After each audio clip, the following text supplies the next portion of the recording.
শম্পা, এখন দুপুর শুরু করছি আমরা এবং আমরা শুরুতে যদি একটু সংক্ষেপে জানিয়ে দেই যে আজকে আমরা কি কি বিষয় নিয়ে আলোচনা করব। তার মধ্যে কিন্তু প্রথমেই রয়েছে সিলেটের যে বন্যা পরিস্থিতি সেটি নিয়ে। সেখানে কিন্তু রেল স্টেশনে পানি উঠে গিয়েছে, ফলে চলছে না ট্রেন। পরিবর্তে কিন্তু মাইজগাঁও এবং কুলাউড়া থেকে ট্রেন ছাড়ছে, যেগুলো ঢাকায় আসবে। সুনামগঞ্জের 90% এলাকা কিন্তু পানির নিচে। এছাড়াও সিলেটের 60% এলাকাও বন্যার পানির নিচে। দেখা দিয়েছে খাবার এবং বিশুদ্ধ পানির সংকট।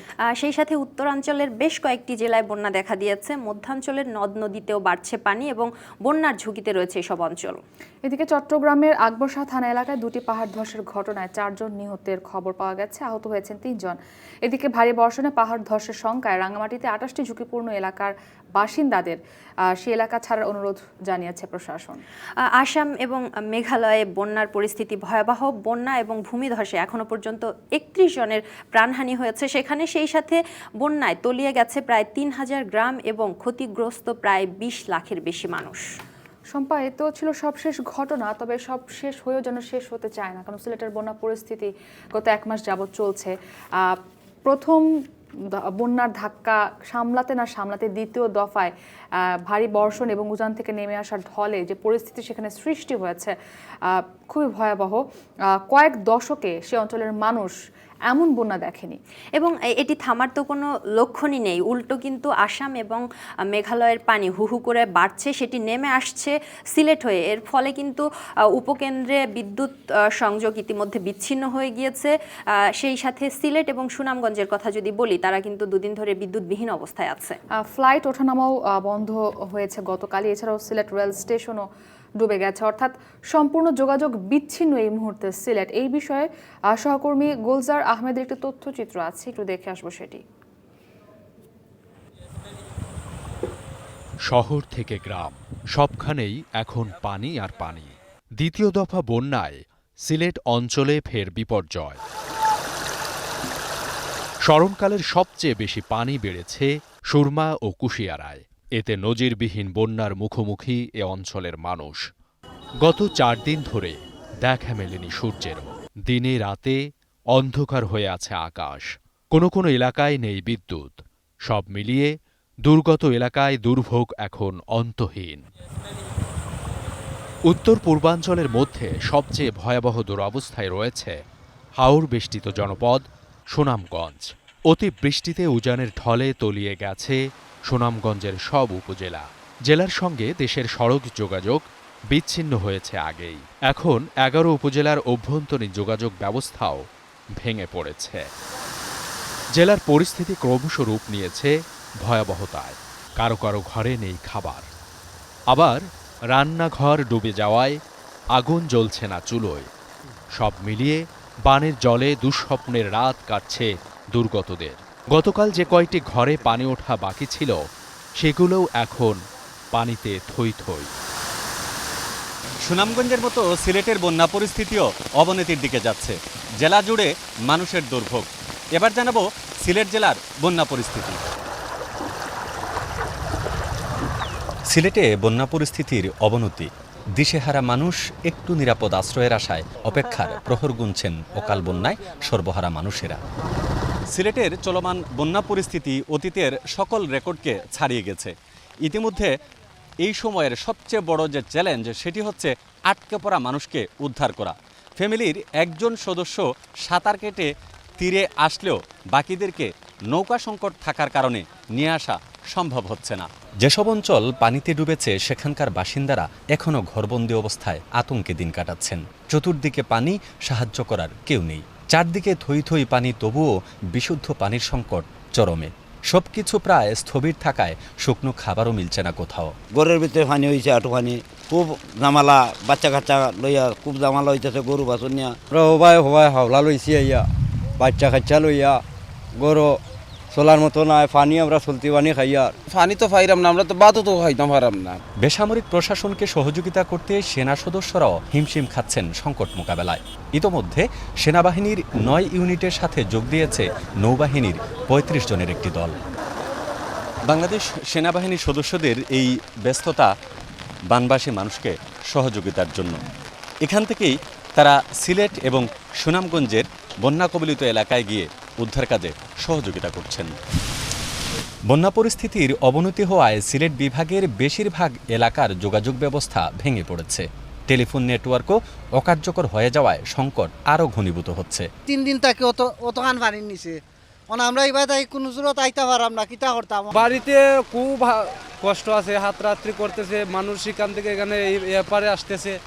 সুরমা নদীর পানি বৃদ্ধি পাওয়ায় শহরে অনবরত ঢুকছে পানি, প্লাবিত শহরের নতুন নতুন এলাকা। আজকের আবহাওয়া পরিস্থিতি এতটাই খারাপ যে কোনো জায়গায় দাঁড়িয়ে কথা বলার মতো সুযোগ নেই।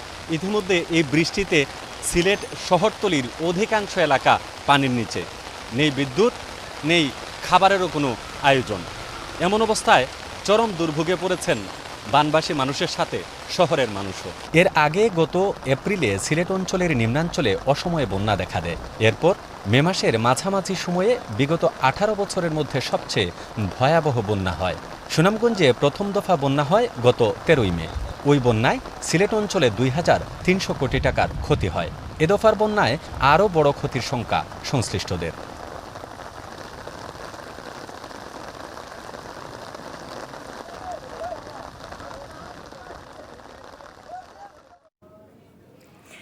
আমরা দেখছিলাম সিলেটের বন্যা পরিস্থিতি ক্রমশ খারাপের দিকে যাচ্ছে এবং সেখানে ইতিমধ্যেই সেনাবাহিনী উদ্ধার তৎপরতা শুরু করেছে। সেই সাথে কিন্তু নৌবাহিনীরও 35 সদস্যের একটি দল যোগ দিয়েছে। তবে পরিস্থিতি কবে উন্নতির দিকে আসবে সেটি কিন্তু এখনই বলা যাচ্ছে না। আমাদের সিলেটের সহকর্মী গোলজার আহমেদ সকাল থেকেই খোঁজ খবর জানাচ্ছিলেন বন্যা পরিস্থিতির এবং তিনি কিন্তু এখনো আমাদেরকে বাকি পরিস্থিতি জানাবেন। মুক্তি, আমরা দেখছিলাম আসলে তথ্যচিত্রে বন্যা পরিস্থিতি, সেখানে খুব ভয়াবহ পরিস্থিতি দেখা গেছে। মানুষের ঘরবাড়ি তলিয়ে গেছে এবং পরিবারের একজন সদস্য সাঁতার কেটে আসলেও বাকি সদস্যরা কিন্তু নৌকার অভাবে আসতে পারছে না। তারা গৃহবন্দী অবস্থায় জীবনযাপন করছে, বিদ্যুৎ বিচ্ছিন্ন, পানি সংকট, খাবার নেই এবং আসলে খুবই ভয়াবহ পরিস্থিতি, চিন্তাই করা যাচ্ছে না স্বাভাবিক। আমরা কিন্তু দেখছিলাম মুক্তি যে সুপেয় পানির জন্য যে ডিপ টিউবওয়েলগুলো আছে সেগুলো এখন পানির নিচে চলে গিয়েছে।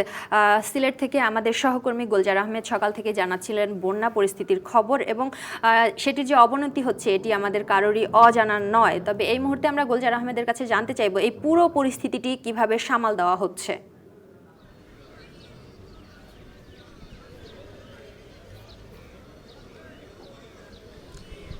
সামাল দেওয়াটা আসলে চেষ্টা করছে সবাই সবার জায়গা থেকে যেভাবে পারে মানুষকে উদ্ধার করার জন্য, মানুষকে সহযোগিতা করার জন্য এবং মানুষকে এই যে আপৎকালীন সময়ে যে সংকট তৈরি হয়েছে তার থেকে উত্তরণের জন্য।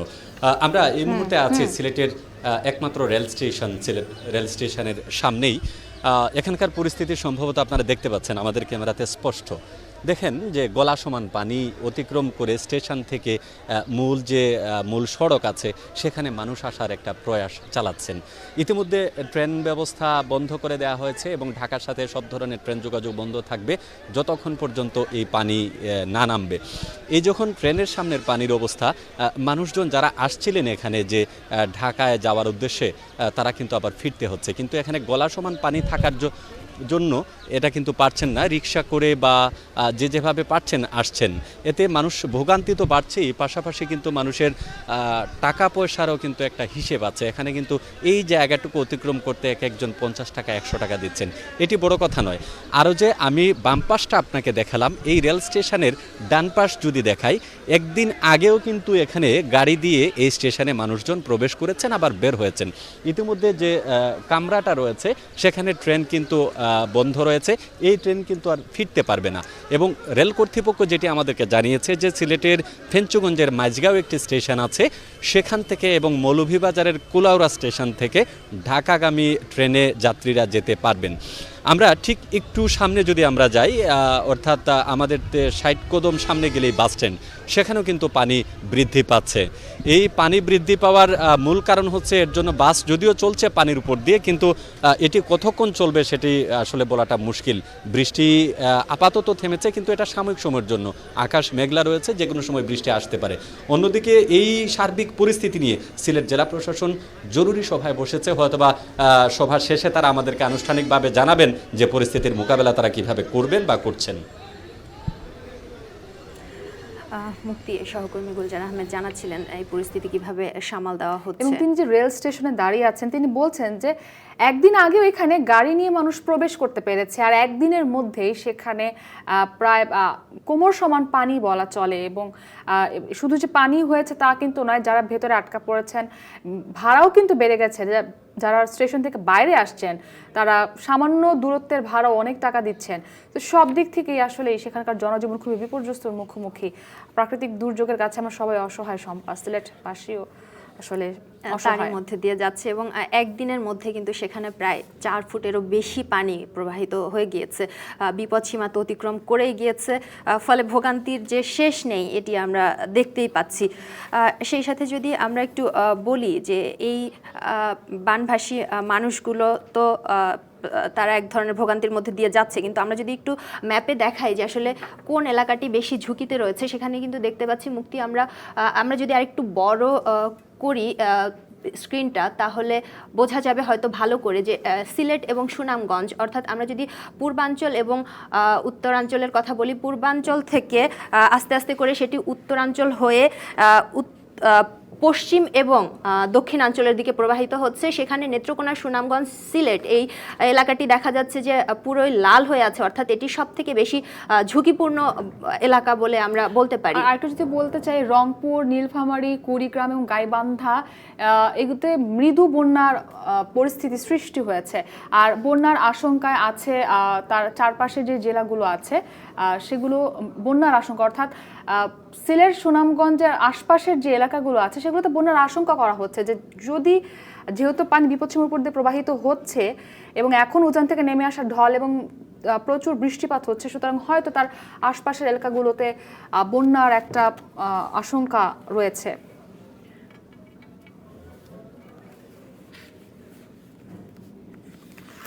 সম্পা, আমরা তো ম্যাপে দেখলাম আসলে সিলেটের বাইরে বিভিন্ন এলাকায় নদীর পানি বাড়ছে, উত্তর পূর্বাঞ্চলে বন্যা হচ্ছেই, ঝুঁকিতে রয়েছে কিন্তু মধ্যাঞ্চলও। সেই ব্যাপারেই জানাতে সহকর্মী নাজমুল ইসলাম নিশাদ যুক্ত হচ্ছেন আমাদের সঙ্গে। নাজমুল,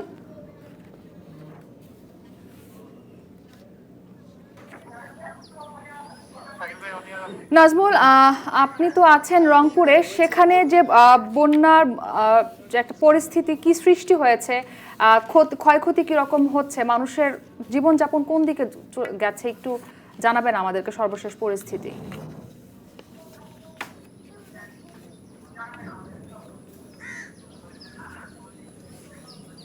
দেখেন, আমি এখন রয়েছে গঙ্গাচড়া উপজেলার ইসলি গ্রামে। এটি মূলত তিস্তা তীরবর্তী একটি গ্রাম এবং এটি নিম্নাঞ্চল বলা যায়। গেল 3 থেকে 4 দিন ধরে এখানকার মানুষ পানিবন্দী ছিলেন এবং এরই মধ্যে আমরা দেখেছি যে এখানে যারা বিভিন্ন এলাকায় যারা নদীর তীরবর্তী যাদের বসত বাড়ি এবং তারা কিন্তু ভাঙনের শিকার হয়েছেন। এবং এরকম আপনি যে বাড়িটি দেখতে পাচ্ছেন, এই বাড়িটি কিন্তু এখন ভেঙে আসলে উঁচু স্থানে নিয়ে যাওয়া হচ্ছে, কারণ ঠিক নদী কাছাকাছি চলে আসবার কারণে তাদের যে শঙ্কার যে জায়গা, এটি হয়তো 2-3 দিনের মধ্যে ভাঙন কবলিত হলে তাদের বসত ভিটাটি নদীতে চলে যাবে। এরকম কিন্তু অসংখ্য বাড়ি যেগুলো আসলে নদীর তীরবর্তী এবং নদী ঘেঁষে গড়ে উঠেছে, সেই বাড়িগুলো কিন্তু ভাঙনের কবলে পড়েছে। এবং যেটি আসার খবর সেটি হলো, আমরা দেখছি যে তিস্তা তীরবর্তী যে এলাকাগুলো রয়েছে, নীলফামারী, লালমনিরহাট এবং রংপুরের, সেগুলো কিন্তু দুপুরের পর থেকে পানি কমতে শুরু করেছে। এবং এখন আমি যে এলাকাটিতে রয়েছি সেই এলাকাটিতেও কিন্তু এই বসতবাড়িগুলোতে সকালের দিকে হাঁটু পানি ছিল, এখন কিন্তু সেই জায়গা থেকে পানি নেমে গেছে। এবং তবে শঙ্কার বিষয়টি হলো যে যারা নিম্নাঞ্চলে বসবাস করেন, নদী তীরে থাকেন, তাদের যে শঙ্কার জায়গা সেটি হলো যে যখন পানি নেমে যায় তখন কিন্তু তারা ভাঙনের মুখে পড়েন, সেই ভাঙনের শঙ্কাটা কিন্তু তাদের রয়েছে। এবং এবার কিন্তু তারা যেটি বলছেন যে আষাঢ়ের শুরুতেই যে বন্যা দেখা দিচ্ছে সেটি কিন্তু এক ধরনের শঙ্কার, কেননা গতবার কিন্তু বন্যা একটু দেরিতে এসেছিল, এবার কিন্তু আষাঢ়ের শুরুতেই সেই বন্যা দেখা দিয়েছে। সেই জায়গা থেকে যারা তিস্তা তীরবর্তী মানুষ তারা কিন্তু এক ধরনের শঙ্কা রয়েছেন, তাদের গবাদি পশু, তাদের তিস্তায় তারা যে কৃষিকাজ করেন, সেই কৃষিকাজ সম্পৃক্ত কর্মকাণ্ড তাদের কিন্তু অর্থনৈতিক চালিকা শক্তি। এরই মধ্যে আমরা দেখেছি বাদাম, পাট এবং আমন বীজতলা সেগুলো কিন্তু নষ্ট হয়ে গেছে।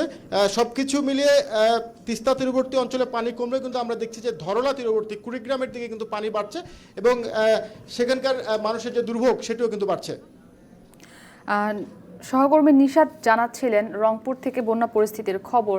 শম্পা, সেখানেও বন্যার যে পূর্বাভাস রয়েছে এবং ইতিমধ্যে অনেক জায়গায় নদী তীরবর্তী যে জায়গাগুলো আছে তিস্তা এবং ব্রহ্মপুত্র পাড়ে সেখানে কিন্তু আসলে বন্যা পরিস্থিতি দেখা দিয়েছে ইতিমধ্যেই এবং পানি কিন্তু কুড়িগ্রামের দিকে প্রবাহিত হচ্ছে, ফলে সেই এলাকাটিতে বন্যার তো আশঙ্কা রয়েছে। সেই সাথে কিন্তু উনি বলছিলেন যে বীজতলা থেকে শুরু করে পাটের ক্ষেত এবং নানান ফসলের ক্ষতি হয়েছে।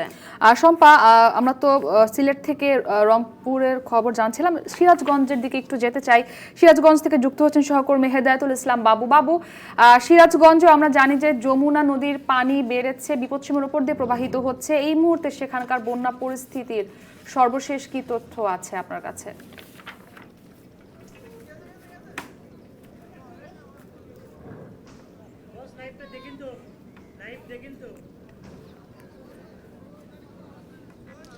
ধন্যবাদ আপনাকে। আমরা সকাল থেকেই সিরাজগঞ্জের ব্রাহ্মণ গ্রাম থেকে খবর জানাচ্ছিলাম ভাঙন এবং বন্যায় কবলিত মানুষজনের যে দুর্ভোগ দুর্দশা, সেই খবর কিন্তু সকাল থেকেই জানাচ্ছিলাম। এখনও আমরা সিরাজগঞ্জের ব্রাহ্মণ গ্রামেই অবস্থান করছি। আমি যে জায়গাটিতে অবস্থান করছি এখানে 20 মিনিট যাবত আমি অবস্থান করছি। 20 মিনিটের মধ্যে দেখছি যে অন্তত 4 থেকে 5 ইঞ্চি পানি বৃদ্ধি পেয়েছে যমুনা নদীতে। অর্থাৎ এখন পর্যন্ত আমরা পানি উন্নয়ন বোর্ডের কাছে যে তথ্যটা নিয়েছি, যে তথ্যটা জানতে পেরেছি, সিরাজগঞ্জের যে দুটি পয়েন্ট আছে, একটি কাজীপুর আর একটি হচ্ছে হার্ট পয়েন্ট, দুটি পয়েন্টে ইতিমধ্যে কিন্তু যমুনার পানি বিপদসীমা অতিক্রম করেছে।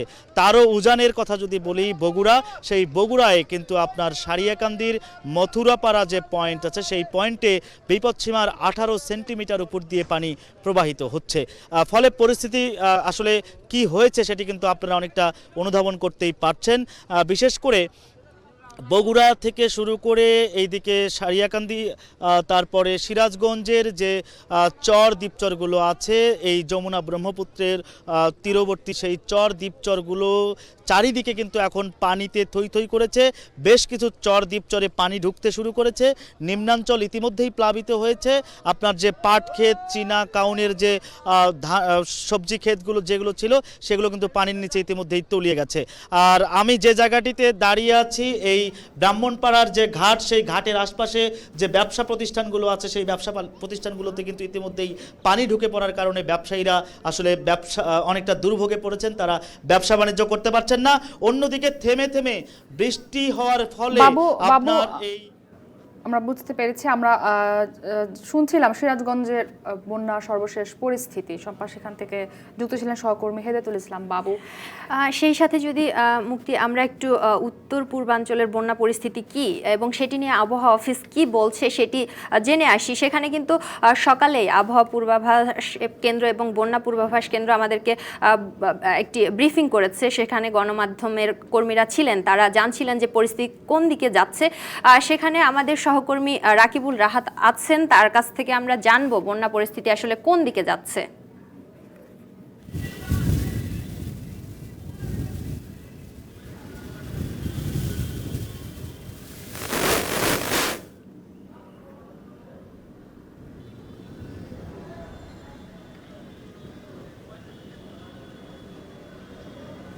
রাহাত, আপনার কাছ থেকে আমরা জানতে চাইব দেশের উত্তর এবং পূর্বাঞ্চলের বন্যা পরিস্থিতি আসলে কোন দিকে যাচ্ছে, বন্যা পূর্বাভাস কেন্দ্র কি জানিয়েছে আপনাদেরকে? সম্পদ, দেশের উত্তর পূর্বাঞ্চলের বন্যা পরিস্থিতি সম্পর্কে বন্যা পূর্বাভাস কেন্দ্র এখন পর্যন্ত আমাদেরকে পজিটিভ কিছু জানাতে পারেনি। তারা বলছেন যে আরও 2 থেকে 3 দিন বন্যার অবনতি হবে, অর্থাৎ আরও 2 থেকে 3 দিন কিন্তু এই যে বন্যার পানিটি যে সেই পানি বাড়তে থাকবে এবং লোকালয়ে সেই পানি প্রবেশ করবে। আপনি জানেন যে সিলেট অঞ্চলে কিন্তু গত 20 বছরের মধ্যে সবচেয়ে ভয়াবহ বন্যা হচ্ছে সিলেট অঞ্চলে এবং সেখানের নদ নদীর পানি বিপদসীমা অতিক্রম করেছে বেশ কিছুদিন আগেই। এই বিষয়েই আমাদেরকে বন্যা পূর্বাভাস এবং সতর্কীকরণ কেন্দ্র থেকে জানানো হচ্ছিল যে মূলত উজান থেকে নেমে আসা পানির কারণেই কিন্তু এই বন্যা হচ্ছে। এবং সিলেট অঞ্চলের এই পাশে যে রয়েছে মেঘালয় এবং আসাম অঞ্চল, ভারতের যে এই দুই অঞ্চলে কিন্তু খুব বেশি বৃষ্টিপাত হচ্ছে। যেমন শুক্রবার থেকে শুক্রবার 24 ঘন্টায় সেখানে কিন্তু 972 মিলিমিটার বৃষ্টিপাত রেকর্ড করা হয়েছে, যেটি সেখানের 112 বছরের মধ্যে সর্বোচ্চ বলে তারা আমাদের জানিয়েছেন। এছাড়া কিন্তু আসামের গুয়াহাটিতে প্রচুর বৃষ্টিপাত হচ্ছে, সেই পানি কিন্তু বাংলাদেশে প্রবেশ করছে এবং বাংলাদেশের যে নিম্নাঞ্চল রয়েছে সেই অঞ্চলকে প্লাবিত করছে। পাশাপাশি তারা জানিয়েছেন যে দেশের উত্তরাঞ্চলের ব্রহ্মপুত্র এবং তিস্তার পানিও বাড়ছে এবং এই দুইটি নদ নদীর পানি কিন্তু ইতোমধ্যে বিপদসীমা অতিক্রম করেছে এবং এর যে আশেপাশের অঞ্চলগুলো রয়েছে, অর্থাৎ কুড়িগ্রাম এবং লালমনিরহাট থেকে শুরু করে অন্যান্য অঞ্চল, সেই অঞ্চলেও কিন্তু বন্যার পানি প্রবেশ করছে এবং তারা বলছেন যে এই বন্যাটি আসলে 7 থেকে 10 দিন পর্যন্ত ব্যাপ্তিকাল হতে পারে। সহকর্মী রাকিবুল রাহাত মুক্তি আমাদেরকে জানাচ্ছিলেন যে বন্যা পূর্বাভাস কেন্দ্র তাদেরকে কি বলেছে, তিনি কিন্তু জানাচ্ছিলেন বাণী শোনাতে পারেনি এখন পর্যন্ত। এবং তিনি আরও যেটা বলছিলেন যে বাংলাদেশের এই উত্তর পূর্বাঞ্চলীয় এলাকায় তখনই বন্যা পরিস্থিতি দেখা দেয় যখন ভারতের দুটি রাজ্য আসাম এবং মেঘালয়ে বন্যা পরিস্থিতি দেখা দেয়। তার প্রভাবটাই কিন্তু আমাদের দেশের উত্তর এবং পূর্বাঞ্চলে পড়ে এবং এই দুটি রাজ্য কিন্তু এ বছর যাবৎকালের মধ্যে সর্বোচ্চ বৃষ্টি এবং বন্যার কবলে পড়েছে। একদমই বলছিলেন সহকর্মী রাকিবুল রাহাত যে 112 বছরের মধ্যে সর্বোচ্চ বৃষ্টিপাত সেখানে হয়েছে এবং ইতিমধ্যে কিন্তু এই দুই রাজ্য যে বন্যার কবলে পড়েছে সেখানে 31 জনের মৃত্যুর খবর পাওয়া গিয়েছে। এছাড়াও ব্রহ্মপুত্র ও গৌরাঙ্গ নদীর পানি বিপদসীমার উপর দিয়ে বইছে। আসাম এবং মেঘালয়ে জারি করা হয়েছে রেড অ্যালার্ট। এ নিয়ে একটি তথ্যচিত্র তৈরি করেছেন সহকর্মী জাহানারা ভুইয়া, একটু দেখে আসবো সেটি। আবারও বন্যার পানিতে ভাসছে ভারতের উত্তরাঞ্চল। দুর্ভোগ যেন পিছু ছাড়ছে না আসাম ও মেঘালয়বাসীর। শুক্রবার রাত থেকে গেল কয়েকদিনের ভারী বর্ষণে সৃষ্ট বন্যা পরিস্থিতির আরও অবনতি হয় এই অঞ্চলে, বাড়ে প্রাণহানির সংখ্যাও। আসাম ও মেঘালয়ের 28 জেলায় প্রায় 19 লাখ মানুষ বন্যায় ক্ষতিগ্রস্ত হয়। তৃতীয় বান বুলিছোঁ এইটো, কাৰণ কিয় এইটো অকণমান ডাঙৰকৈ হৈছে। এই বানে এতিয়া ৰাস্তা ঘাট বুঢ়াই সম্পূৰ্ণ বিধ্বস্ত কৰি পেলাইছে। যোৱা বানত যিখিনি ছিগা সেইখিনি ঠিক কৰিছিলে, আজি সেইখিনি বানো আজি আকৌ পুনৰ ছিগি ছিন্ন বিচ্ছিন্ন কৰি পেলালে। नदी में क्या हुआ, वो जो एम्बैंकमेंट है ना, मठावरी कहते हैं असमिया में, वो तो टूट गया। इसी वजह से कि हाईवे पर पूरा इनअंडेटेड हो गया है, इसीलिए जो सड़कें हैं ना, इस सड़कें जाम हो गया है। ব্রহ্মপুত্র ও গৌরাঙ্গ নদীর পানি বইছে বিপদসীমার উপরে, তলিয়ে গেছে আশপাশের জেলার প্রায় 20,000 হেক্টর ফসলি জমি, ডুবেছে বসতবাড়ি ও সড়ক। আসাম রাজ্য সরকারের তথ্য বলছে বন্যায় 3,000 গ্রাম প্লাবিত হয়েছে। জারি রয়েছে রেড অ্যালার্ট। লোকজনকে নিরাপদে সরাতে মাইকিং করছে স্থানীয় প্রশাসন। আসাম ও মেঘালয়ের পাশাপাশি ত্রিপুরা, নাগাল্যান্ড, অরুণাচল, সিকিম ও পশ্চিমবঙ্গের বিভিন্ন জায়গায় ভারী বৃষ্টি হয়েছে। এছাড়া গুজরাট, উত্তরাখণ্ড, ঝাড়খণ্ড, মহারাষ্ট্র, রাজস্থান, উত্তরপ্রদেশ, ছত্তিশগড়, উড়িষ্যা ও গোয়ার বেশ কয়েক জায়গায় ভারী বৃষ্টি হয়।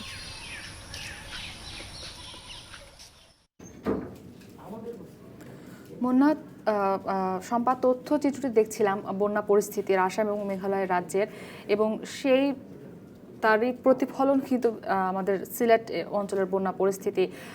সিলেট অঞ্চলের বন্যা পরিস্থিতি দেখে কিন্তু আমরা আসলে কেউই ভালো নেই। আমরা যখন ভালো নিয়ে বিশ্বের বিভিন্ন দেশে থাকা আমাদের প্রবাসীরা, এবং আমরা এটাও জানি যে এই সিলেট অঞ্চলের প্রায় অধিকাংশ মানুষই কিন্তু দেশের বাইরে থাকেন, পরিবার সদস্য তো আছেনই, কারো আত্মীয় স্বজনও আছেন, তারা সবাই কিন্তু উদ্বিগ্ন এই পরিস্থিতি দেখে। এবং মুক্তি, দেশের সব থেকে বেশি মানুষ বোধহয় সিলেটের বেশি মানুষ আসলে প্রবাসে থাকেন, এবং এই প্রবাসীরা যেহেতু তাদের আত্মীয় স্বজন পরিবার পরিজন রেখে গিয়েছেন, তাদের কিন্তু বন্যা পরিস্থিতি দেখে তারা যখন বিভিন্ন গণমাধ্যমে দেখছেন, পরিবার পরিজনের সাথে কথা বলছেন, তাদের কিন্তু এক ধরনের উদ্বেগ তৈরি হবে, এটাই স্বাভাবিক। সেই সাথে তারা আহ্বান জানিয়েছেন সরকারের প্রতি যেন এই বানভাসী মানুষদের জন্য ত্রাণ এবং তাদের সাহায্যের জন্য আরো বেশি করে তহবিল গঠন করা হয়। এবং সেই সাথে তারা কিন্তু মানুষ মানুষের জন্য এই স্লোগান নিয়ে প্রবাসীরা আকুতি জানিয়েছেন যেন মানুষজন আসলে এগিয়ে আসে এই তহবিলে অর্থ দান করে। এ নিয়ে কিন্তু আমাদের সহকর্মী সৈয়দ ইফতেখার একটি তথ্যচিত্র নির্মাণ করেছেন, আমরা একটু দেখে আসবো সেটি।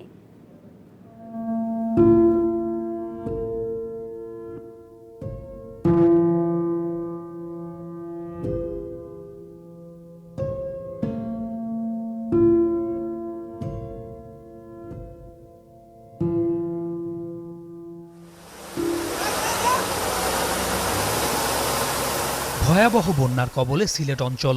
মূলত সিলেট ও সুনামগঞ্জের অবস্থা বেশি খারাপ। বন্যার পানিতে ডুবেছে জেলাগুলোর সবচেয়ে উঁচু স্থানটিও। নতুন করে পানি বাড়ছে আরও বেশ কিছু জেলাতেও।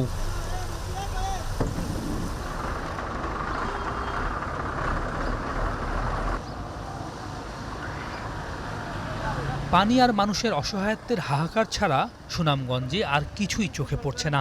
স্থানীয় বয়োজ্যেষ্ঠরা বলছেন তারা এমন ভয়াবহ বন্যা আগে কখনো দেখেননি। এই অঞ্চলের বহু মানুষ বিদেশে থাকেন। নিজেদের জেলাকে ডুবন্ত অবস্থায় দেখে এই দুর্যোগে তাদের মন কাঁদছে। কানাডা প্রবাসীরা জানিয়েছেন দ্রুত সাহায্য নিয়ে এগিয়ে আসার আহ্বান। আমরা এরই মধ্যে কিছু কিছু পদক্ষেপ নিয়েছি আমাদের ফান্ড রাইজ করার জন্য। দেশ ভালো থাকলে আমরা প্রবাসীরা ভালো থাকবো। মানুষ মানুষের জন্য, আসুন এই কথাটি মনে প্রাণে ধারণ করে সিলেটবাসীর পাশে দাঁড়াই। আমরা হয়তো কিছু পরিবারকে সাহায্য করতে পারি, কিন্তু এই মহাপ্রলয়ে সুনামগঞ্জবাসীকে সাহায্য করতে সরকারকেই একমাত্র এগিয়ে আসতে হবে এবং সরকারই একমাত্র পারবেন এই মহাপ্রলয় থেকে জনগণকে রক্ষা করতে। যুক্তরাষ্ট্র প্রবাসীরাও বলছেন সরকারই পারে এই সংকট থেকে মানুষকে বাঁচাতে। তাই অত্যন্ত গুরুত্ব দিয়ে বিষয়টি দেখার দাবি তাদের। যে বৃহত্তর সিলেট অঞ্চলের উল্লেখযোগ্য লোকজন দেশের বাইরে থাকেন এবং দেশের বাইরে যারা থাকেন তাদের প্রতিটি পরিবারের আত্মীয় স্বজনরা আজকের এই বিপন্ন অবস্থায় পড়েছেন। বিশ্বের সর্বত্র যারা সুনামগঞ্জবাসী যারা ছড়িয়ে ছিটিয়ে আছেন তারা খুবই দুশ্চিন্তাগ্রস্ত, তারা উদ্বিগ্ন সুনামগঞ্জকে নিয়ে। কারণ সুনামগঞ্জের সঙ্গে গত 24 ঘন্টা যাবৎ কোনো যোগাযোগ করতে আমরা পারছি না। ব্যক্তিগতভাবে দেশের দনাঢ্য ব্যক্তি এবং প্রবাসীদের প্রতি সিলেটের বন্যা দুর্গত মানুষের সাহায্যে এগিয়ে আসার জন্য আকুল আবেদন জানাচ্ছি। কেবল কানাডা যুক্তরাষ্ট্র প্রবাসীরাই নন, ইউরোপের যুক্তরাজ্য, ইতালি, ফ্রান্স, মধ্যপ্রাচ্যের প্রবাসীরাও চিন্তিত এই সময়ে। আবহাওয়া অধিদপ্তর থেকে বলা হচ্ছে সুনামগঞ্জে আগামী 3 দিন পানি বৃদ্ধি অব্যাহত থাকবে। কমপক্ষে 7 দিন বন্যা পরিস্থিতি বিরাজ করবে। এতে জেলার মানুষের দুর্ভোগ সহসাই কাটছে না।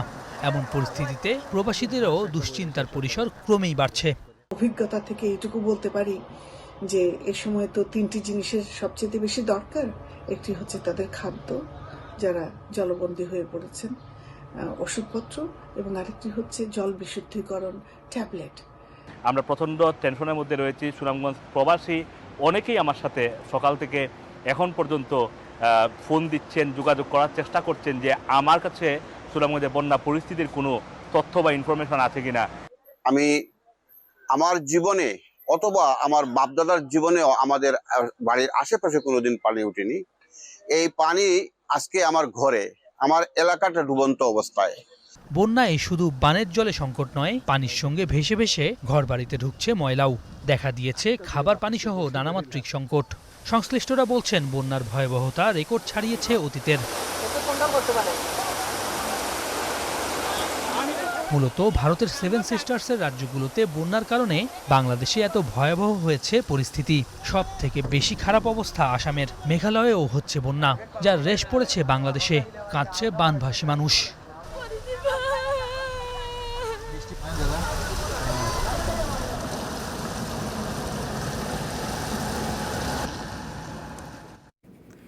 শম্পা, দেখছিলাম তথ্যচিত্রটি।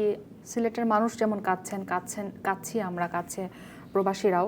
সবাই খুবই উদ্বিগ্ন তাদের এই বন্যা পরিস্থিতির ভয়াবহতা দেখে এবং তারা সাহায্য করতে চাইছেন। আশা করছি তাদের সাহায্য অনেকটাই একটা সহায়তা করবে, একটা ভরসা যোগাবে সিলেট সুনামগঞ্জের বানভাসী মানুষদের মনে। মুক্তি, সিলেটের কথা আপনি বলছিলেন, আমরা যদি তার একটু পাশের জেলার কথা বলি চট্টগ্রাম, সেখানের মানুষও কিন্তু ভালো নেই। মধ্যরাতে পাহাড় ধস হয়েছে সেখানে এবং এই ঘটনায় আসলে 4 জন মারা গিয়েছেন। এবং প্রতি বছর বর্ষাকালে কিন্তু এরকম পাহাড় ধসের ঘটনা চট্টগ্রামে এবং পার্বত্য এলাকাগুলোতে আমরা শুনেই থাকি। জলাবদ্ধতাও সৃষ্টি হয়েছে, কারণ বৃষ্টি হচ্ছে, সেখানেও প্রবল বৃষ্টি হচ্ছে। এই বিষয়ে হোসাইন জিয়াদ এবং ফয়সল করিম একটু তথ্যচিত্র আছে, সম্পা একটু দেখে আসতে চাই। বছর ঘুরে আসে বর্ষাকাল, টানা বৃষ্টিতে পাহাড়ের শহর চট্টগ্রামে বাড়ে শঙ্কা। যারা নগরে এসে মাথা গোঁজার ঠাঁই পায় না, এমন দরিদ্র পরিবার সস্তায় বাসা ভাড়া নেয় পাহাড়ে। এ যেন মৃত্যু ঝুঁকি মাথায় নিয়ে বসবাস। মধ্যরাতে আকবরশাহ এলাকায় পাহাড় ধসে মারা যান 4 জন। এদের বেশিরভাগই পোশাক শ্রমিক। নগরীর আকবরশাহ এলাকার দুর্গম পাহাড়ি এলাকা এই 1 নং ঝিল, যেখানে পাহাড় কেটে বসবাস করছে অন্তত শতাধিক পরিবার। গত 2 দিন বৃষ্টিতে এখানকার স্থানীয় জনপ্রতিনিধিরা এখানে মাইকিংও করেছিলেন সরে যাওয়ার জন্য, কিন্তু যারা তারপরও থেকে গিয়েছেন তাদের মধ্যে এই 2 পরিবারের প্রাণ হারাতে হলো একেবারেই বেঘোরে। ওরা আমার কাছে একটু বৃষ্টি পড়লে আমার কাছে চলে আসে, আমার কাছেই থাকে আমার বোনেরা। 2-3 বার মাইকিং করছে, দেখছি সবাই যার যার স্থানে চলে গেছে, আর এরা আবার কোন সময় ঘরে ঢুকছে তা জানি না। খেতা বালিশ লইয়া আবার আইসতুলো, ওই টাইমে পাহাড় ভাঙে ও মানে ওরা ঢুকে গেছে, বাড়িতে পারেনি। সম্মানিত এলাকাবাসী, নিরাপদ স্থানে চলে যাওয়ার জন্য প্রতি বছর মাইকিং করে পাহাড়ে বসবাসরতদের সতর্ক করা হলেও হয় না অবস্থার পরিবর্তন। একটি দুর্ঘটনা হয়, মারা যায় মানুষ, তুলে দেয়া হয় বাসিন্দাদের। প্রশাসনের হিসাবে চট্টগ্রামের 14টি ঝুঁকিপূর্ণ পাহাড়ে এখনও বসবাস করছে প্রায় 2000 পরিবার। বৃষ্টিতে তাই যে কোনো সময় পাহাড় ধসে বড় ধরনের প্রাণহানির আশঙ্কা করছেন স্থানীয়রা। নিজে গাভীরতির কারণে যাইতেছে না, আর কেউ অনেক কষ্টে যাইতেছে না, কেন এখানে সবাই দিন মজুরি। এখন এই সময় হঠাৎ করে কই যাবে, এই জন্য যাচ্ছে না আর কি, ঝুঁকি থাকেই দেয়। গত বছর 13 পরিবারকে উচ্ছেদ করা হয়েছে, আবারও বসতি গড়েছেন তারা। গত বছর এই এলাকায় 13টা ঘর উচ্ছেদ করা হয়েছে পাহাড়ের পাদদেশে, আবার বিভিন্ন সময় করে বিজয়নগরও করা হয়েছে, এখন আবার এসে বসে। কত ফ্যামিলি উচ্ছেদ করব। গত 2 দশকে চট্টগ্রাম ও 3 পার্বত্য জেলায় পাহাড় ধসে প্রাণ হারিয়েছেন 300রও বেশি মানুষ। তবে দরিদ্র পরিবারের থাকার জায়গা না থাকার সুযোগ নিয়ে যারা পাহাড় কেটে বাড়িঘর বানিয়ে ভাড়া দেয় তারা থেকে যায় আড়ালেই। পাহাড় ধসের পাশাপাশি চট্টগ্রাম নগরীর আরেকটি অভিশাপ হচ্ছে জলাবদ্ধতা বা জলজট। আমরা দেখেছি শুক্রবার সকাল থেকে টানা বর্ষণের কবলে পড়েছিল চট্টগ্রাম নগরী, যেটি গতরাতের ভারী বর্ষণের মধ্য দিয়ে শেষ হয়, এবং তারই ফলাফল হচ্ছে প্রতি বছরের মতো এবারও জলজট বা জলাবদ্ধতা। বৃষ্টি থামার পরও পানিবন্দী হয়ে থাকার দুর্ভোগের কথা জানালেন অনেকেই। আমাদের বাসা বাড়িতে আমাদের নিচের তলা যারা থাকি তাদের অবস্থা খুবই খারাপ, প্রায় 3 ফুটের কাছাকাছি উঠছে। আমার এখানে 3 ফুট ভিতরে আরো বেশি হয়েছে, দোকান অনেক মালামালকে ডুবে গেছে। আবহাওয়া অফিস জানায় শনিবার ভোর 6টা পর্যন্ত 24 ঘন্টায় বৃষ্টিপাত রেকর্ড করা হয়েছে 49.8 মিলিমিটার। মুরাদপুর, বহদ্দারহাট, 16 শহর, 2 নম্বর গেট, কাতালগঞ্জ, আগ্রাবাদ, হালিশহর সহ নগরীর অনেক নিচু এলাকার সড়ক, বাসাবাড়ি, দোকানপাট হাঁটু থেকে কোমর পানিতে ডুবে আছে। পর্যাপ্ত যানবাহন না থাকায় রিকশায় অথবা পায়ে হেঁটে পানি মারিয়ে লোকজনকে যেতে হয়েছে কর্মস্থলে। আবহাওয়া অফিস জানিয়েছে শনিবারও সারাদিন মাঝারি থেকে ভারী বর্ষণের আশঙ্কা আছে। সম্পাদ দেখছিলাম তথ্যচিত্রটি, আসলে কিছু বলার নেই। প্রাকৃতিক দুর্যোগের কাছে মানুষ অসহায়। প্রতি বছর এই ধরনের প্রাকৃতিক দুর্যোগ আমাদের দেশে আঘাত হানে, কিন্তু প্রতিবারই আমরা ঘুরে দাঁড়াই, আমরা সেখান থেকে মনের সাহস জুগিয়ে আমরা ঘুরে দাঁড়াই। সম্পা, এই পর্যায়ে একটি বিরতি নিতে হচ্ছে।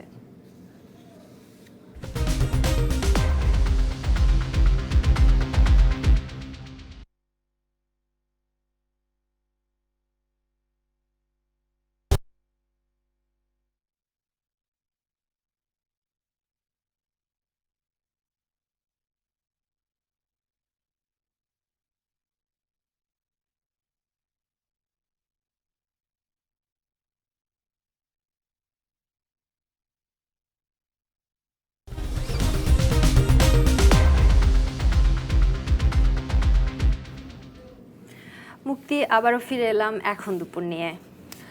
শম্পা, বিরতির আগে আমরা সিলেট, সুনামগঞ্জ সহ রংপুর, সিরাজগঞ্জ বন্যা পরিস্থিতি দেখছিলাম, সেই সাথে দেখছিলাম চট্টগ্রামের ভয়াবহ পাহাড় ধসের ঘটনা। এবার একটু অন্যদিকে যেতে চাই শম্পা। বেশ অনেক দিন থেকে আমাদের সবার মুখে মুখে একটাই নাম ঘুরে ফিরে আসছে, সেটার নাম হচ্ছে পদ্মা সেতু, যেটা আগামী 25 জুন উদ্বোধন হতে যাচ্ছে। এটাও আমাদের একটা স্বপ্ন ছিল, আমাদের স্বপ্ন সফল হতে যাচ্ছে।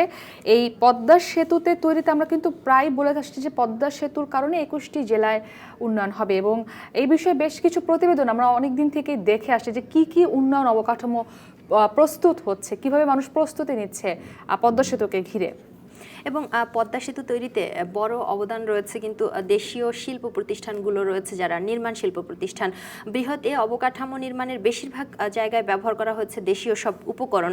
সেতুর কাজে যেসব পিলার এবং রড ব্যবহার করা হয়েছে সেগুলোর পরিমাণ যদি আমরা বলি তাহলে প্রায় 1.5 লাখ টনের বেশি রড কিন্তু সেখানে ব্যবহার করা হয়েছে, যার পুরোটুকুই উৎপাদন এবং সরবরাহ করেছে বাংলাদেশ। এই বিষয়ে সহকর্মী এহসান জুয়েলের একটি তথ্যচিত্র আছে, দেখে আসবো সেটি। রাতের পদ্মা এখন আলোময়, একটা মোহনীয় স্নিগ্ধতা চারদিকে। শান্ত জলে যখন আলো ছায়া পড়ে, অপার্থিব এক মুগ্ধতায় বুঁদ হয়ে থাকে পুরো দেশ।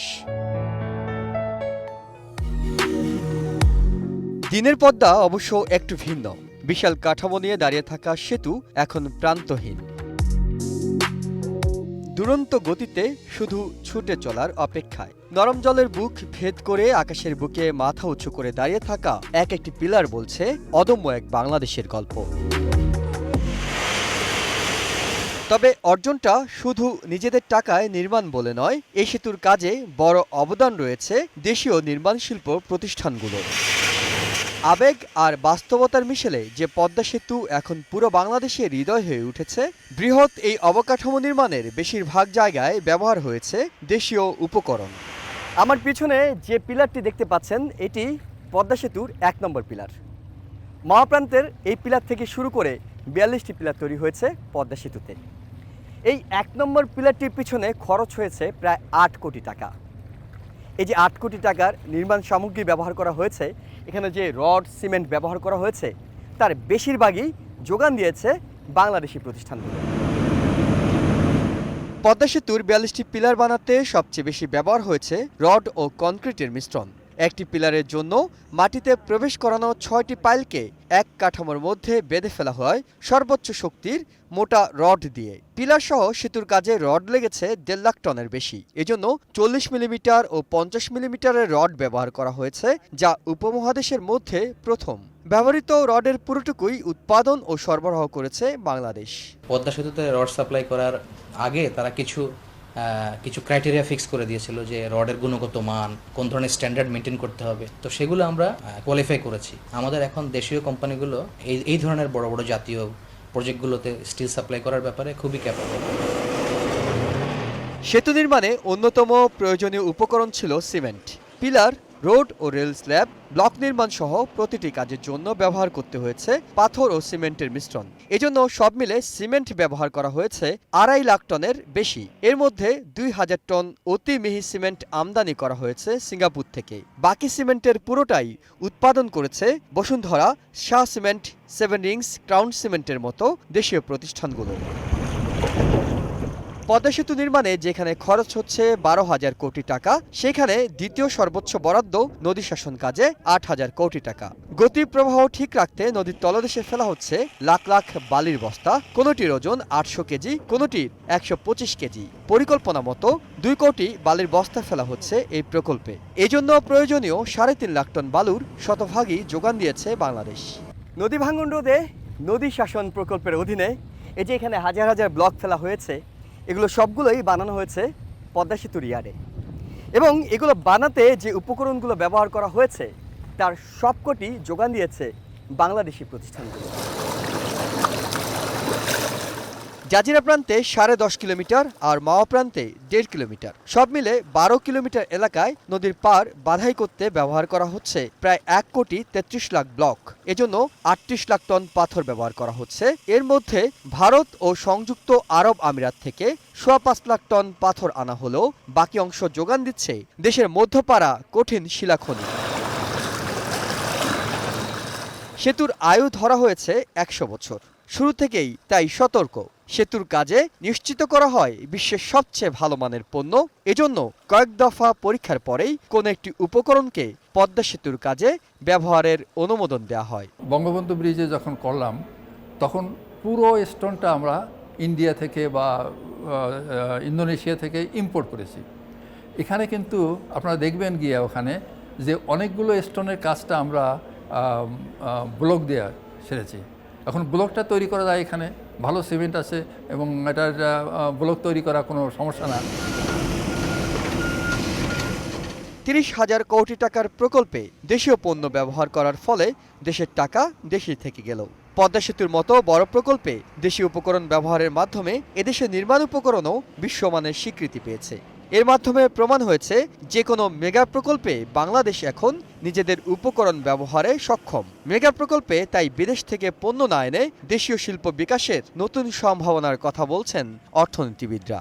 পদ্মা সেতুর মতো একটি শক্তিশালী অবকাঠামোতে যদি আমাদের সিমেন্ট রড দিয়ে সম্ভব হয়, তার মানে হচ্ছে যে কোনো আন্তর্জাতিক মানের অবকাঠামো নির্মাণে আমাদের এই প্রতিষ্ঠানগুলো র মেটেরিয়াল সাপ্লাই দিতে সক্ষম। আমাদের অন্যান্য অবকাঠামোতে বাইরে থেকে না এনে আমরা ইম্পোর্ট সাবস্টিটিউশনের মাধ্যমে অর্থাৎ নিজেদের পণ্য আমরা অনায়াসে ব্যবহার করতে পারি। পদ্মা সেতু সেটার একটা বড় উদাহরণ। মূল সেতুতে সব মিলে 30টির বেশি উপকরণ ব্যবহার করা হয়েছে। এর মধ্যে দেশি রড, সিমেন্ট, বালু, বৈদ্যুতিক কেবল, পাইপ, ডিজেল, বিটুমিন ও জিও ব্যাগ রয়েছে। এর বাইরে স্প্যান বানাতে ব্যবহার করা হয়েছে 1,26,000 মেট্রিক টন স্টিল। সেতুর পাইল বানাতে ব্যবহার হয়েছে আরও 1,62,000 টন স্টিল। এর সবগুলো এসেছে চীন থেকে। মূল সেতুতে ব্যবহার করা রেলওয়ে গার্ডারগুলো বানিয়ে আনা হয়েছে লুক্সেমবার্গ থেকে।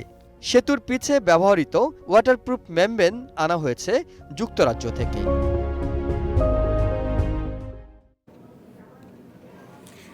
মুক্তি, আমরা পদ্মা সেতু নিয়ে তথ্যচিত্রটি দেখছিলাম এবং আমরা যে শুধু মেগা প্রকল্প বানাতে সক্ষম তা না, আমরা একটা মেগা প্রকল্পের উপকরণ যোগান দিতেও সক্ষম, সেটাই দেখাচ্ছিলেন সহকর্মী এহসান জুয়েল।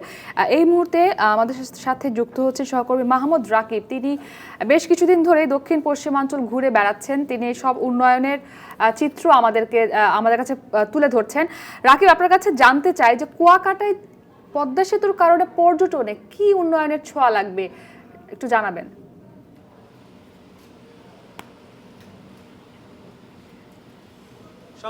সবচেয়ে বেশি ছোঁয়া লাগবে এই কুয়াকাটাতে পর্যটন খাতে, কারণ দেশের শুধু দক্ষিণ পশ্চিমাঞ্চলেই নয়, এমন প্রাকৃতিক পর্যটন শিল্প বাংলাদেশে আর একটিও নেই।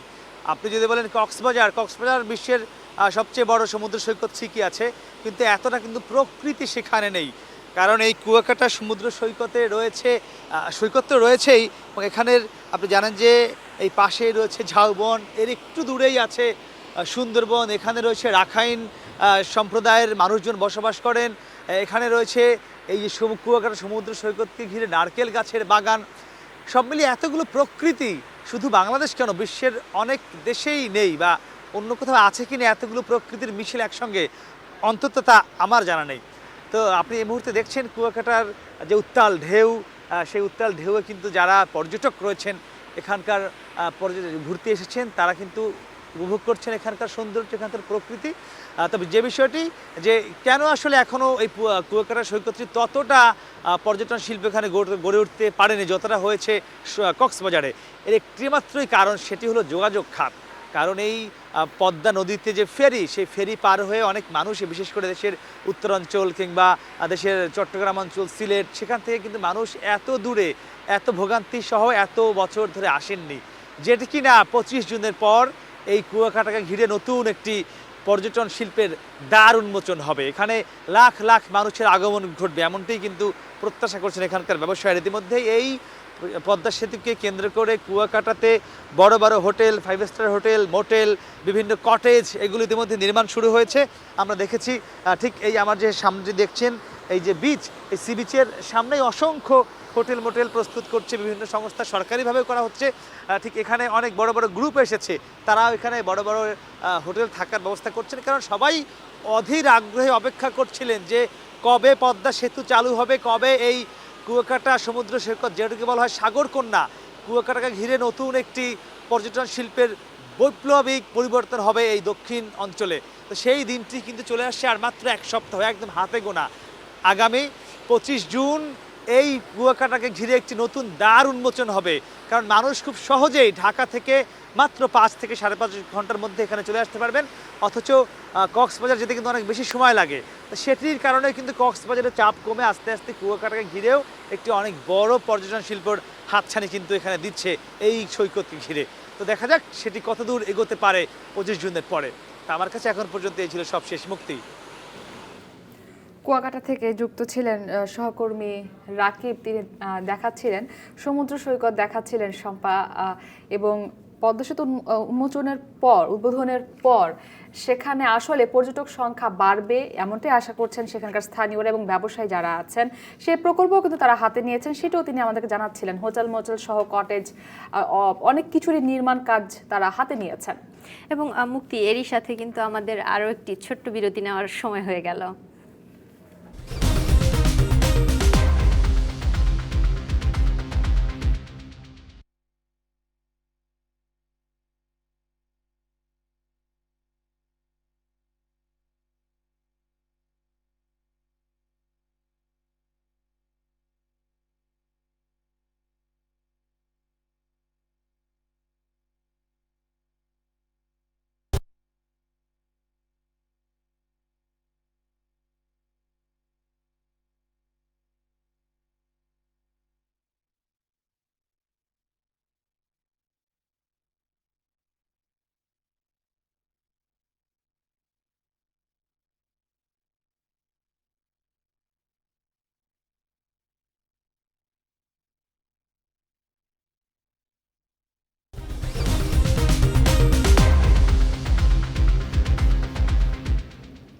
বিরতির পর আমরা আবারও ফিরে এলাম এখন দুপুরে। আমরা তো বন্যা পরিস্থিতি, আমাদের দেশে বর্ষাকাল শুরু হয়েছে, বন্যা পরিস্থিতি দেখছি আমরা, বৃষ্টি হচ্ছে, ভারী বর্ষণ হচ্ছে, কিন্তু উল্টো চিত্র কিন্তু ইউরোপে, সেখানে ভয়াবহ দাহে বিপর্যস্ত ইউরোপ। এবং সেখানে যদি আমরা একটু নির্দিষ্ট করে বলতে চাই, ফ্রান্সের মন্টপেলিয়ার শহরের তাপমাত্রা ছুঁয়েছে 44 ডিগ্রি। উন্মুক্ত স্থানে সমস্ত রকম অনুষ্ঠান আয়োজন নিষিদ্ধ করেছে বোর্দো শহর, এবং এরই মধ্যে শুকিয়ে গিয়েছে ইতালির বৃহত্তম পো নদীর পানি। এর ফলে স্থানীয়রা হেঁটে যেতে পারছে নদীর মাঝখান দিয়ে। স্পেনের কাতালুনিয়ায় দেখা দিয়েছে ভয়াবহ দাবানল, পুড়ে গিয়েছে 1600 হেক্টর ফসলি জমি। লন্ডনে জারি করা হয়েছে 3য় স্তরের তাপ স্বাস্থ্য সতর্কতা। গবেষকরা কিন্তু বলছেন যে বৈশ্বিক উষ্ণায়নের ফলে দেখা দিচ্ছে ঘন ঘন তীব্র দাবদাহ, এবং জলবায়ু নিয়ে এখনই কাজ না করা গেলে এই সংকট কিন্তু আরও তীব্র হতে পারে। শম্পা, একটু প্রযুক্তি খাতের একটা খবর বলতে চাই। আমরা কম্পিউটার তো কাজে সবসময় সবাই ব্যবহার করি, ডেস্কটপ কম্পিউটার আমরা সবসময় ব্যবহার করে এসেছি, তবে এর জায়গা কিন্তু ইতিমধ্যে নিয়ে নিয়েছে ল্যাপটপ, যেটি বহন করায় খুব সহজ এবং সবার পছন্দের শীর্ষে আছে এখন ল্যাপটপ। এটির ওজন কম, আপনি বলছিলেন যে বহন করা সহজ, এই সুবিধার জন্যই কিন্তু ধীরে ধীরে ডেস্কটপের জায়গাটি আসলে ল্যাপটপ নিয়ে নিয়েছে। এই নিয়ে বিস্তারিতভাবে একটি তথ্যচিত্র তৈরি করেছেন আমাদের সহকর্মী কায়ুম কবির, আমরা একটু দেখে আসবো সেটি।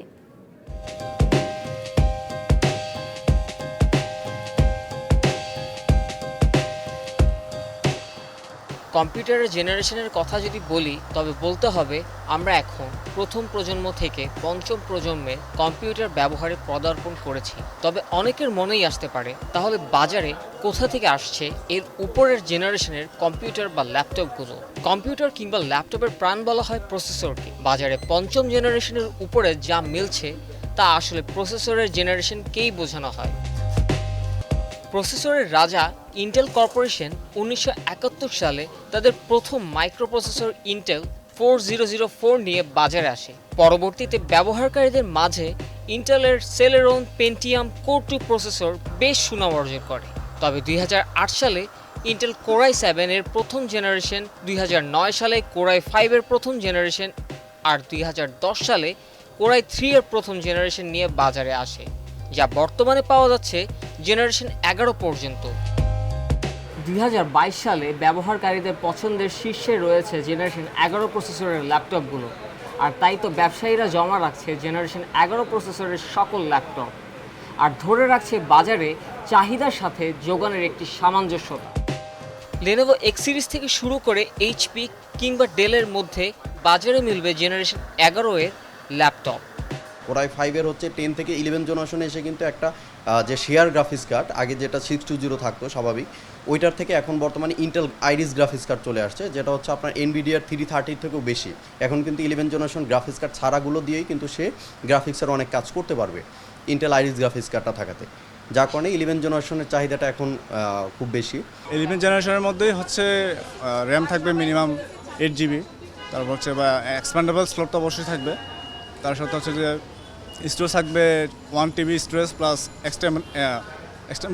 এক্সপ্যান্ডেবল স্লট M.2 স্লটটা থাকবে, যাতে আমি SSD অ্যাড করতে পারি। এটা দিয়ে হচ্ছে বেসিক্যালি আমার গ্রাফিক্সের কাজ করতে হবে, দেন হচ্ছে ধরেন যে টুকটাক গেমস যেগুলো আছে সেগুলো খেলা যায়, আর যেমন হচ্ছে ফ্রিল্যান্সিং ওয়ার্কগুলো হচ্ছে ইজিলি এগুলোকে দিয়ে কোপ আপ করা যায়। কাজের দ্রুততা, শক্তি আর নিত্য নতুন ফিচার রাখা হয়েছে জেনারেশন 11 এর ল্যাপটপে। দাম ও কাজের পার্থক্য ভেদে দেওয়া হয়েছে উন্নত মানের মেমোরি, দেওয়া হয়েছে বাড়তি স্টোরেজ, ব্যবহার করা হয়েছে গ্রাফিক্স কার্ড, ব্যাকলাইট কিবোর্ডও। তবে পছন্দের কাতারে নিত্যদিনে সবাই জেনারেশন 11 এর প্রসেসরের ল্যাপটপকে বেছে নিচ্ছে ব্যবহারের স্থান। প্রযুক্তির সুফল আমরা সবসময় ভোগ করি। আসলে কিছুদিন যেতে না যেতে প্রযুক্তির যে আপডেটেড বলি, যে আপডেট ভার্সন, সেটা কিন্তু আমাদের জীবনকে আরও সহজ থেকে সহজতর করে দিচ্ছে। তারই একটি হচ্ছে জেনারেশন 11 প্রযুক্তি। এবং এরপরে দেখার অপেক্ষা আসলে এরপরে কোন প্রযুক্তিটা আসে। শম্পা, এই ছিল এখন দুপুরে, এরপর থাকছে এখন বিদেশ। এবং আমাদের সামনে যারা বসে আছেন তারা আমাদেরকে খুঁজতে হলে ফেসবুকে ভিজিট করুন, facebook.com/tv.ekhon। এছাড়া ইউটিউবে এখন টিভি দেখতে হলে ভিজিট করুন youtube.com/c/ekhon tv।